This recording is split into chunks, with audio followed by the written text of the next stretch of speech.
The growing use of smart glasses with built-in cameras is raising new concerns about privacy after a man discovered that he had been photographed without his knowledge by someone wearing smart glasses.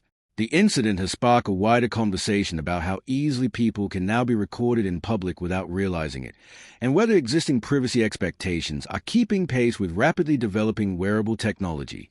Unlike a traditional smartphone, which is usually visible when someone takes a photograph, camera-equipped smart glasses can look like ordinary eyewear, making it much harder for people nearby to know when a camera is being used. The man involved in the incident described the experience as a violation of his privacy, arguing that he should have been given the opportunity to know that he was being photographed. His concerns have resonated with others who have had similar experiences or worry that smart glasses could make covert photography and recording far easier.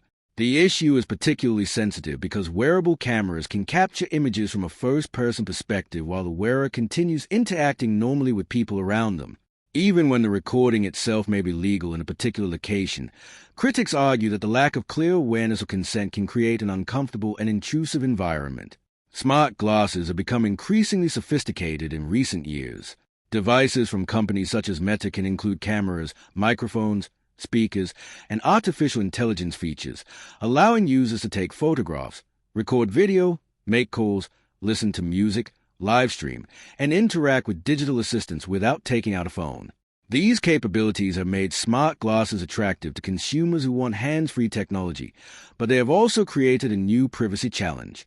When a person points a smartphone camera at someone, the action is generally obvious. With smart glasses, however, the camera can be positioned directly in front of the wearer's eyes, potentially allowing photographs or video to be captured much more discreetly. Manufacturers have attempted to address these concerns with visible indicators. For example, some smart glasses use an external LED that lights up when the camera is recording. Companies say this indicator is intended to alert people nearby that the camera is active.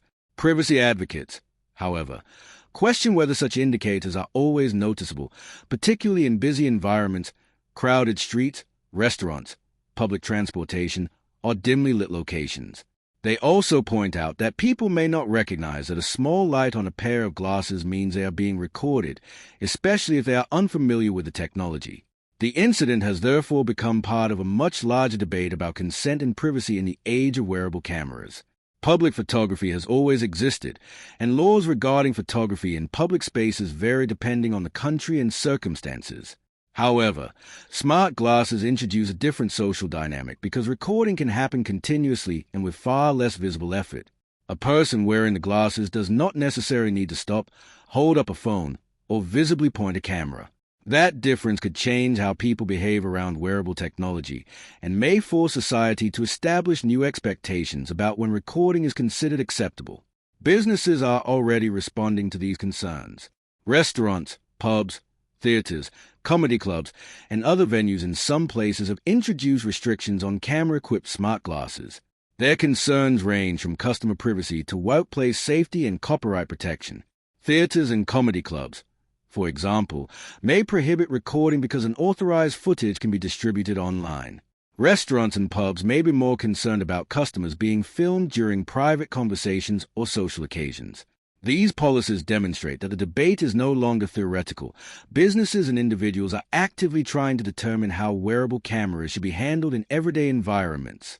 Privacy advocates say the problem becomes even more complicated when artificial intelligence is added to the equation.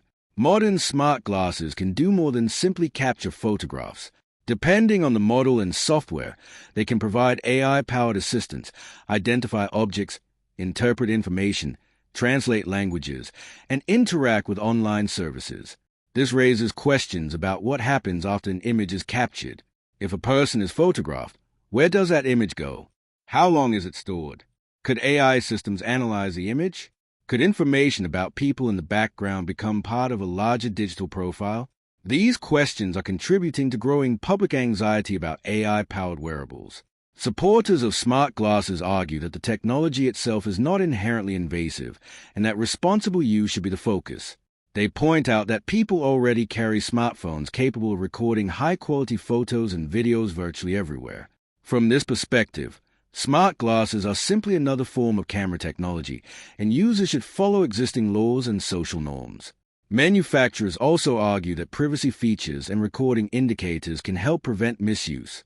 The challenge, however, is ensuring that users actually understand those safeguards and respect the people around them. The controversy also highlights the difference between legal privacy and social privacy.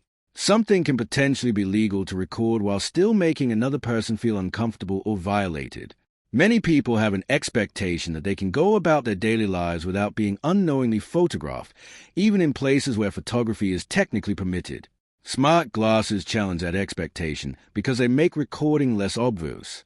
As the technology becomes more common, society may need to develop clearer etiquette around when people should ask permission before recording and when wearable cameras should be removed. For the man who was secretly photographed, the issue is ultimately about control over his own image and personal space. His experience has struck a chord with others who believe that new technology should not automatically override basic expectations of privacy.